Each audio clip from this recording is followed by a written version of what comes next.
Kalau misalkan selama ini kamu masih bingung untuk belajar bahasa Inggris atau untuk mulai berbicara bahasa Inggris itu tahapannya dari mana sih? Hari ini kita akan bahas tahapan-tahapan tentang belajar bahasa Inggris untuk listening, speaking, reading, dan writing. Kalau selama ini kamu terkendala ketika mulai belajar bahasa Inggris itu kira-kira mulai dari mana ya? Kamu harus nonton video ini sampai akhir. Seperti yang sudah aku bahas sebelumnya di video-videoku sebelumnya, bahwa kalau misalkan kita belajar bahasa Inggris itu harus yang pertama adalah menentukan tujuan kita dalam belajar bahasa Inggris itu. Let's say yang pertama kita mau lancar dalam speaking. Untuk belajar speaking ini aku punya dua cara cepat dan cara yang lumayan agak butuh waktu. Kalau misalkan kita mau pakai yang cara cepat, kalau misalkan untuk speaking adalah yang pertama banget kita pasti harus selalu ngumpulin vocabulary atau kosakata. Tapi akan sangat memakan waktu lama sekali kalau misalkan kita ngumpulin vocabulary per satu kata. For example kayak bangun tidur, wake up, tidur lagi, sleep, dan seterusnya. Pasti akan sangat butuh waktu lama kalau misalkan kita ngumpulin per satu kata. Cara yang paling singkat atau shortcut untuk belajar bahasa Inggris ngumpulin vocabulary itu adalah dengan menghafal minimal 500 kata-kata atau 500 expressions yang dipakai secara daily, yang dipakai sehari-hari. For example, ketika kita mau mengungkapkan selamat pagi, kita tidak perlu mencari-cari pagi itu apa sih bahasa Inggrisnya, selamat itu bahasa Inggrisnya, tapi kita langsung cari ekspresi untuk cara mengungkapkan selamat pagi.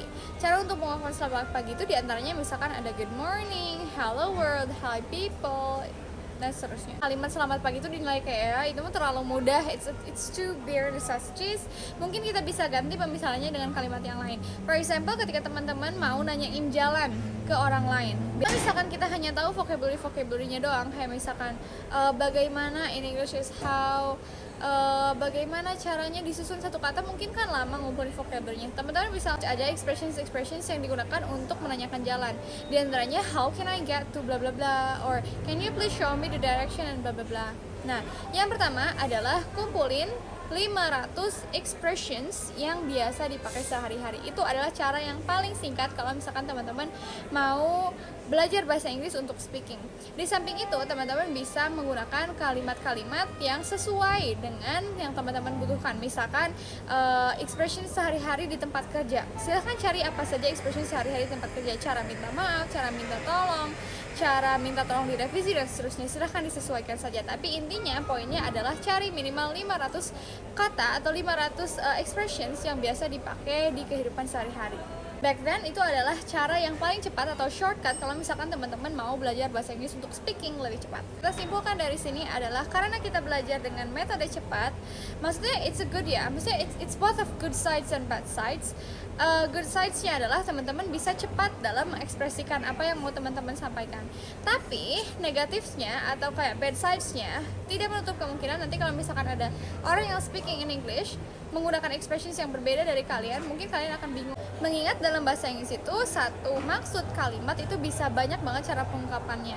For example, misalkan kita mau nanya, tolong dong tunjukin arah, tolong dong tunjukin jalan. For example, can you please show me the way to this place? Or the second one, how can I get to this? Or can you please direct me to the bla bla bla, dan seterusnya. Jadi bisa banyak banget caranya. Jadi kalau misalkan kita pakai cara yang pertama, mungkin kalau misalkan kita secara mengekspresikan kita bisa cepat. Tapi kalau misalkan kita menyerap apa yang orang omongkan, apa yang orang lain omongin sama kita, mungkin akan lebih confusing ya, karena kita hanya belajar dengan satu arah gitu maksudnya. Tapi kalau misalkan mau teman-teman belajar supaya bisa menyusun kata juga bisa dan memahami orang lain juga bisa, menurut aku yang paling tepat untuk belajar bahasa Inggris speaking itu adalah tahapan awalnya dimulai dari vocabulary. Mau nggak mau teman-teman harus ngumpulin vocabulary satu-satu. Maksudnya kita harus tahu nih, misalkan kayak kata-kata yang kita pakai sehari-hari itu harus tahu. Kayak misalkan jalan bahasa Inggrisnya apa, tidur bahasa Inggrisnya apa, pokoknya dimulai dari hal kecil kita harus tahu. Tapi di sini PR-nya memang di pengumpulan vocabulary-nya. Tapi setelah kita tahu vocabulary-nya, kalaupun misalkan kita tidak terlalu banyak tahu tenses, kita minimal bisa menyusun kata. Itu kalau misalkan kita pakai cara yang kedua. Nah, jadi setelah kita mulai belajar mengumpulkan kata-kata, belajar menentuin expressions, kita harus mulai belajar tenses. Mulai belajar tenses dari tenses yang paling dasar dulu, which is simple present, simple past, and simple future. Karena percaya nggak percaya itu bakalan kepake banget guys. Kalian belajar tenses minimal kuasai 3 tenses utama, itu akan sangat membantu. Setelah belajar tenses, kalian mulai practice ya. Kalau misalkan speaking, kalian mulai practice. Nah, dan biasanya kesalahan-kesalahan orang ketika belajar tenses itu adalah jadi takut ngomong setelah belajar tenses. Jadi yang awalnya kita kayak ngomongnya ya udah deh, yang penting nyambung. Setelah belajar tenses kita jadi kayak takut salah.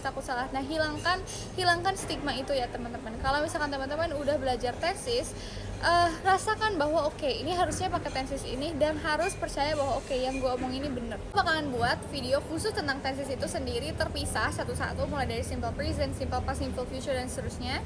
But yeah, the point is kalian kalau misalkan sudah mulai banyak vocabulary, mulai harus belajar tenses. Setelah belajar tenses, kita harus mulai mengetahui grammar bahasa Inggris dengan bahasa Indonesia itu perbedaannya di mana.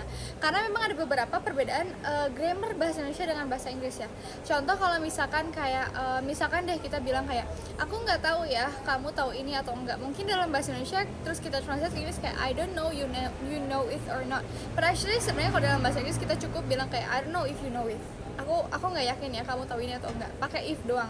Nah, kita harus mulai cari-cari tahu perbedaan grammar bahasa Indonesia dengan bahasa Inggris itu kalau misalkan speaking. Nah, di samping itu semua kita harus barengi dengan practice-nya, entah itu teman-teman kayak bikin podcast sendiri, jawab sendiri, tanya sendiri, jawab sendiri kayak gitu, atau misalkan kayak sambil cari teman untuk speaking, dan ya itu bisa disesuaikan lah ya. Nah, tapi kalau misalkan untuk writing juga caranya tahapan pertamanya sama ya teman-teman. Kita harus banyak vocabulary, terus belajar grammar. Apalagi kalau misalkan di writing ini grammar sangat penting banget ya. Kalau misalkan di writing, teman-teman harus perbanyak belajar grammar dan juga harus perbanyak tahu structures atau kayak perbedaan bahasa Indonesia dengan bahasa Inggris itu grammarnya seperti apa. Kalau misalkan teman-teman mau belajar listening, dalam listening menurutku sangat penting banget untuk kita tahu pronunciation dari masing-masing kalimat. Selain dari kita harus paham konteks dari pembicaraan listening tersebut, yang mana kalau misalkan kita mau memahami konteks tersebut, berarti kita harus tahu banyak vocabulary, harus tahu nih paham tensesnya apa, grammarnya apa. Di samping itu, kita juga harus tahu pronunciationnya seperti apa. Karena kalau misalkan kita tahu nih pronunciationnya, kadang ada di dalam bahasa itu ada beberapa vocabulary yang mirip-mirip. Jadi kalau misalkan kita tahu pronunciationnya dari masing-masing kalimat, pasti kita oke, ini meskipun mirip tapi gue tahu nih ini vocabulary yang ini yang dimaksud dalam listening ini. So ya, jadi intinya kalau misalkan kalian bingung mulai belajar bahasa Inggris itu tahapannya dari mana, semuanya harus mulai dari vocabulary dan expression sehari-hari. So thanks for watching guys, thank you.